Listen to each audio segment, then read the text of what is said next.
So H1 histamine and H2 gastric. H1 first generation sedative hypnotic.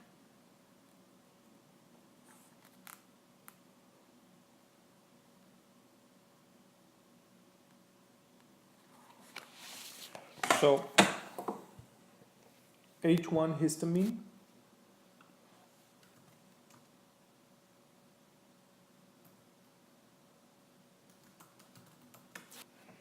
H1 histamine and H2 gastric and H2. H1 first generation sedative hypnotic, which are going to be the phenylethylamine,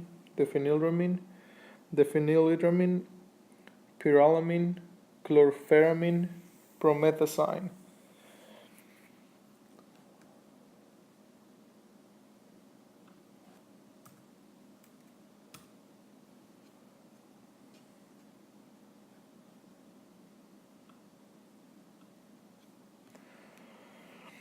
And H2, I mean,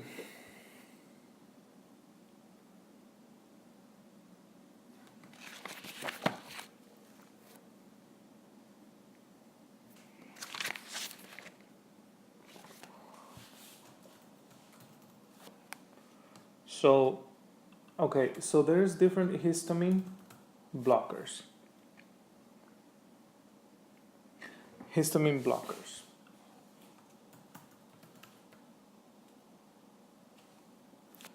The histamine 1, H1,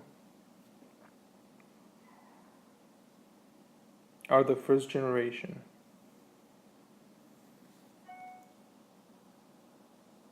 And here we're going to see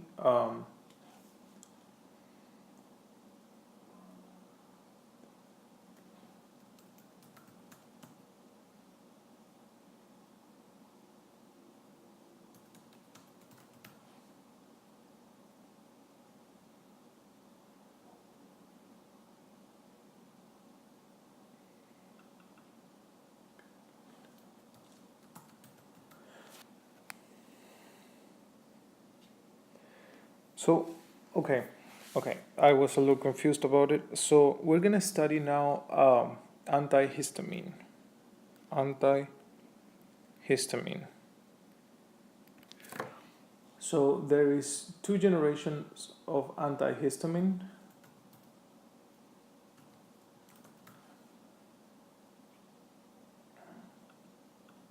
Two generations of antihistamine. And the first generation of antihistamine are sedative or hypnotics. So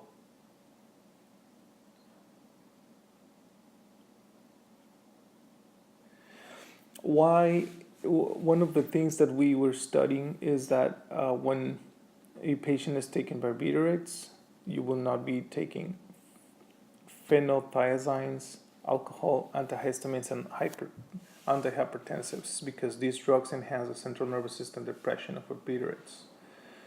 So antihistamines, antagonizing agents that compete with natural histamine for H1 and H2 receptors sites. Okay, so histamine is found in all tissues. It is stored in the cytoplasmic granules of tissue mast cells, and blood basophils. Histamine is released in response to IgE-mediated allergic and inflammatory reactions to produce a variety of psychologic actions in many tissues. Histamine plays an important role in fever, urticaria, angioneurotic edema, and in controlling stomach acid secretions. And there are two types of histamine antagonists. Two types of histamine antagonists.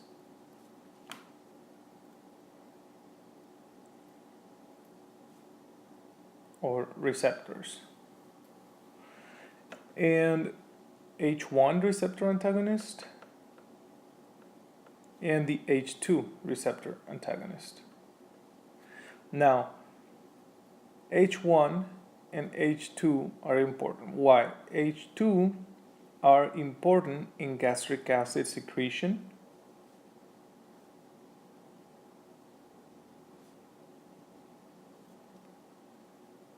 and they compete for blocking H2 receptors to block histamine effects at the H2 receptors. Okay, H2 receptors. These antagonists compete with histamine only at the H2 receptors in the GI tract. However, H2 receptors are also located in vascular and bronchial smooth muscles. So H2 antihistamines block stomach acid secretions and treat duodenal ulcers by inhibiting histamine at parietal cells. They decrease histamine release by parietal cells.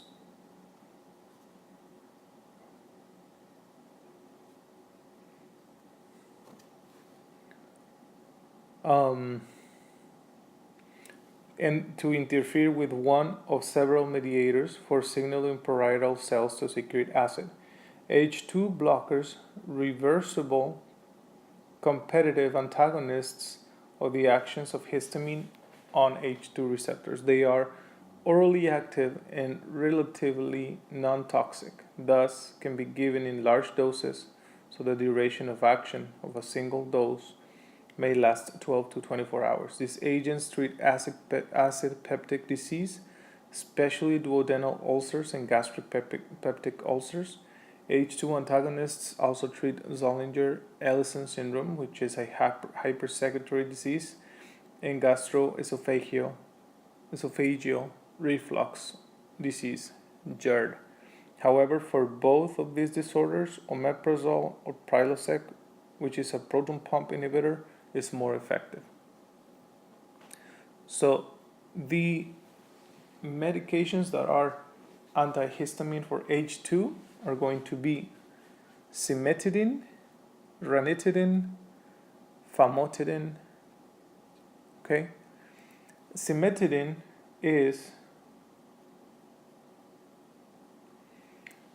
an antihistamine H2 receptor blocker that is more likely to provoke interactions with hepatically metabolized drugs. So, interaction with hepatically metabolized drugs.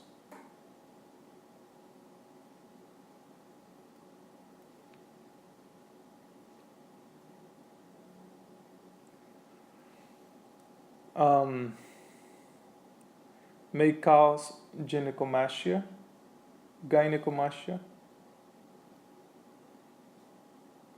and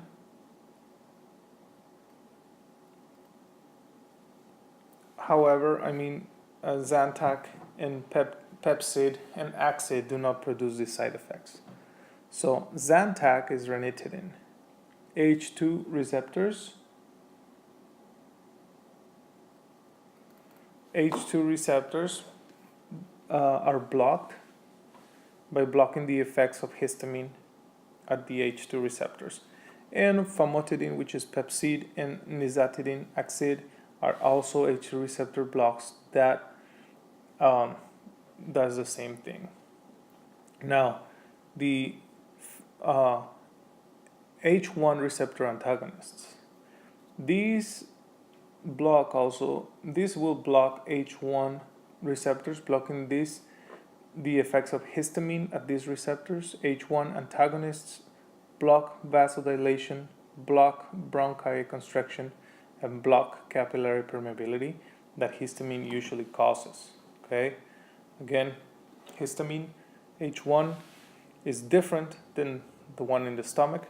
This one, H1, is an antagonist because it blocks vasodilation, blocks bronchi constriction and block capillary permeability that histamine usually causes. Blocking histamine's effects overcomes the symptoms of seasonal allergies. So the antihistamines that you use for stomach stuff, like ranitidine and cimetidine, famotidine, which is Zantac, Tagamet, Pepcid, Axid, are H2 and have nothing to do with H1, because H1 are for seasonal allergies. H1 plays an extremely important role in allergic reactions. Antihistamines located at H1 histamine receptor site are first generation H1 blockers, and here you will find Benadryl, chlorothalidone, pelamine, and these are broad spectrum of action that includes antihistaminic, anticholinergic, antiserotonergic, and antibradykinin, and sedative, and have sedative properties. Okay. This is the first generation, in which you will find Benadryl, which is diphenhydramine.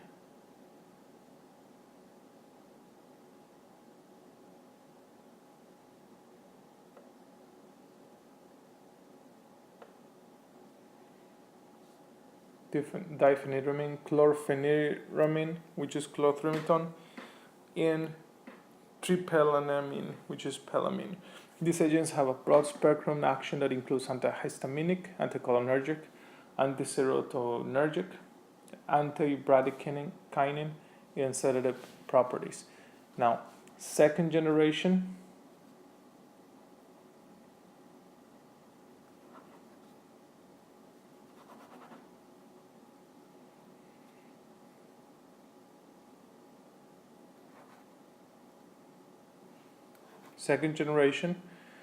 Zyrtec, Allegra, Claritin, Clarinex.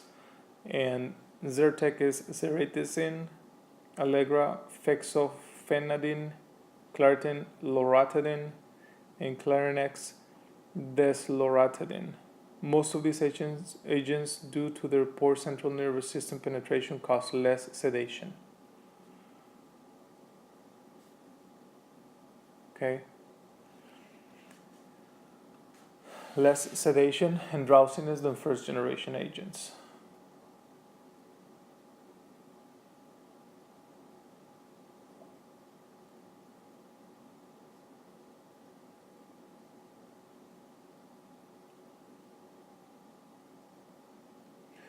Okay, all the H1 blockers do not prevent histamine release, but compete with free histamine for binding at H1 receptor sites. Binding is usually competitive, but some second generation agents bind non-competitive at higher doses. Common adverse effects: drowsiness, dizziness, anticholinergic effects, which means dry mouth, nose and throat, and nausea. Both H1 and H2 antagonists can stimulate and depress the central nervous system. Okay, so that was about H1 and H2 blockers. Next question. Cheek biting when you have dentures means there is a horizontal overlap.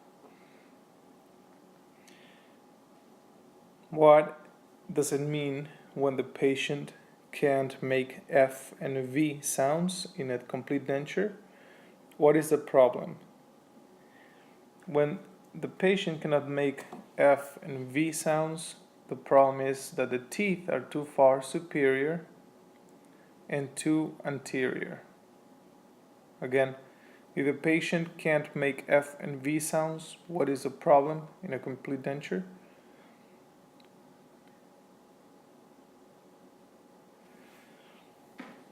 Let's see that. F and V. F and V.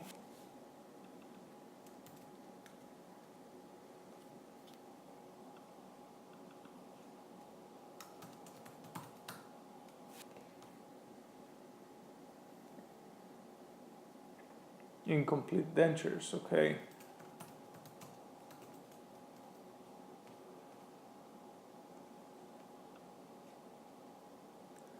So we're gonna see complete dentures a little bit. Complete dentures. The denture design, the characteristics are gonna be stability, support, retention, reciprocation, bracing, and guidance. And in stability, the quality of the restoration to be firm, steady, constant, and not subject to change position when forces are applied. That's what stability means. Stability on a total denture, complete denture, means that the quality of a restoration has to be firm, steady, constant, and not subject to change position when forces are applied. In dentures, stability is the relationship of the denture base to bone that resists dislodgement of the denture in a horizontal direction. Stability involves resistance to horizontal, lateral, and torsional forces. Most important. All components of the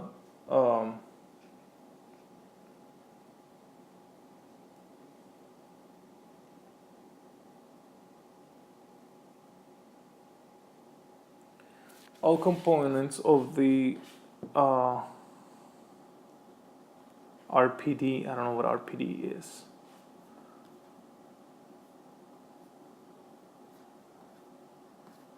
Well,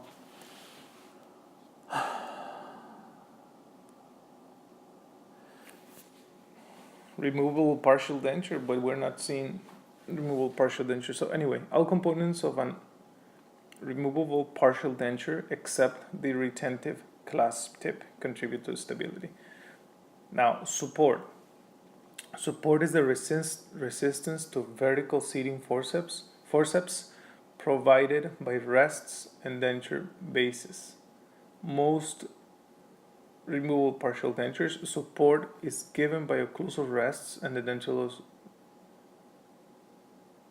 ridge areas. Support is the most important design characteristic for oral health. Retention is that quality in a restoration that resists the force to gravity, sticky foods, and forces associated with mandibular movement. Direct and indirect retainers provide retention. Clasps placed in undercut areas of abutment teeth provide retention. Reciprocation, the means by which one part of the restoration is made to counter the effects created by another part. In the mesial rest, guide plane, and I-bar design, reciprocation is achieved by rigid plating, minor connectors, guide planes extended around the vertical line of abutments.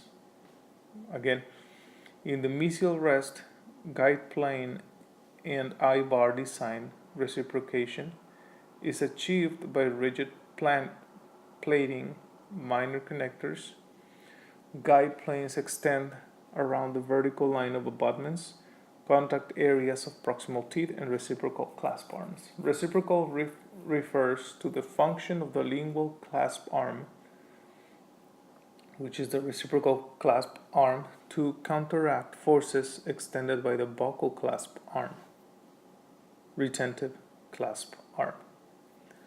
Reciprocation is the means by which one part of the metal framework opposes the action of the retainer in function. Reciprocation is achieved by opposing flexible retainers with guide planes, minor connectors, rigid clasp arms, or plating. If true reciprocation is to occur, the reciprocating element must be placed opposite the direct retainer and must contact the abutments as the retentive tip passes over the tooth's height of contour. Bracing, next point is bracing, is the horizontal force transmission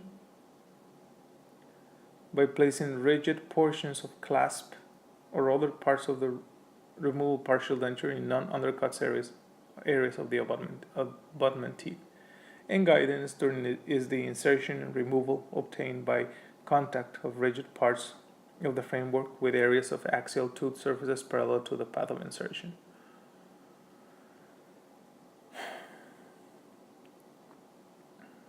So,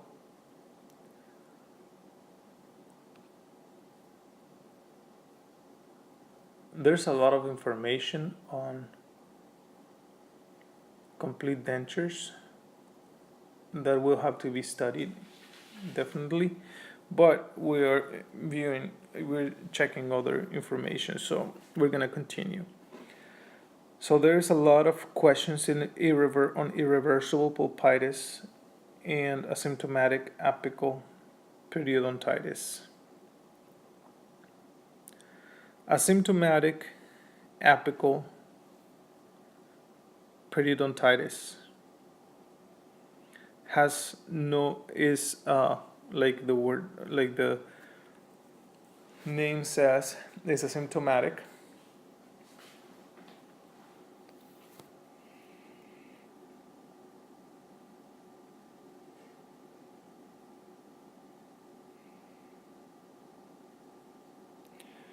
Has no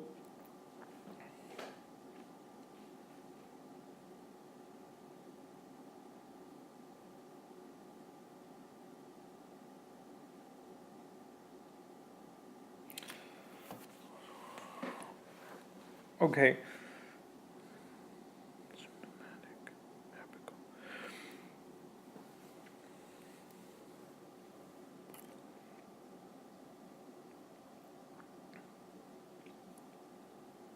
Okay, we're gonna see lots of questions on irreversible pulpitis.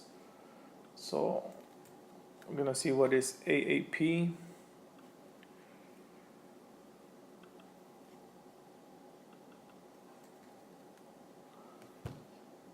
Acute apical periodontitis.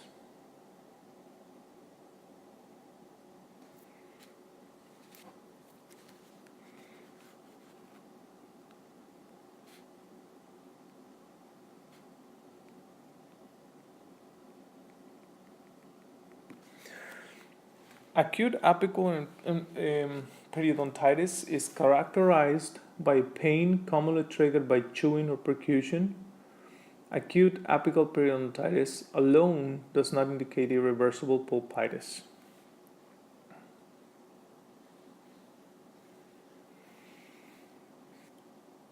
Acute apical periodontitis indicates irritated apical tissues possibly associated with a vital pulp with a potential reversible pulpitis. In absence of acute pain, a negative electricity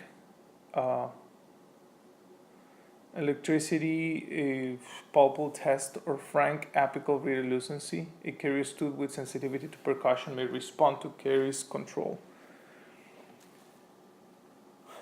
If it does not respond to a sedative filling, root canal therapy is indicated. So, acute apical periodontitis. This is symptomatic, no radiolucency, percussion positive, pulp, tooth, vital or non-vital. Electrical pulp test or pulp test, most is important way to confirm it. If the pulp is vital, simple occlusion adjustment will be enough treatment. If non-vital, the untreated will lead, and if it's not vital and it's left untreated, it will lead to acute apical abscess. Okay, now acute apical abscess. Acute apical abscess.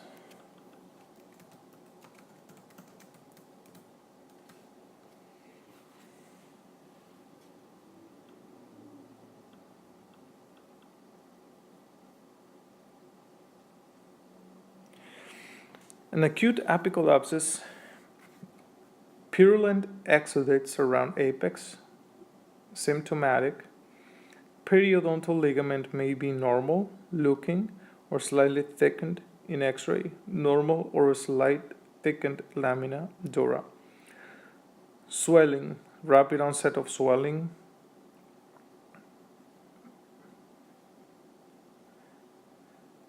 to severe pain, pain with percussion and palpation, slight increase in tooth mobility.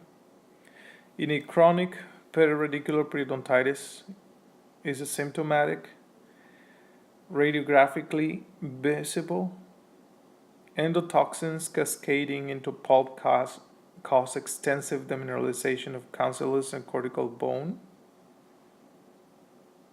slight tenderness to percussion and palpation, chronic slight tenderness to percussion and palpation. Now, a chronic periradicular periodontitis or phoenix abscess is similar presentation as an acute apical abscess, but radiographically there's some evidence of a periapical radiolucency. Histologically, there will be liquefaction necrosis with polymorphonuclears, viable macrophages and occasional lymphocytes and plasma cells. Now, suppurative periradicular periodontitis or chronic periradicular abscess. It's a draining sinus tract without discomfort. Mimic periopocket, but mimic pocket. There's no vital pulp. Bone loss will be seen on the X-ray.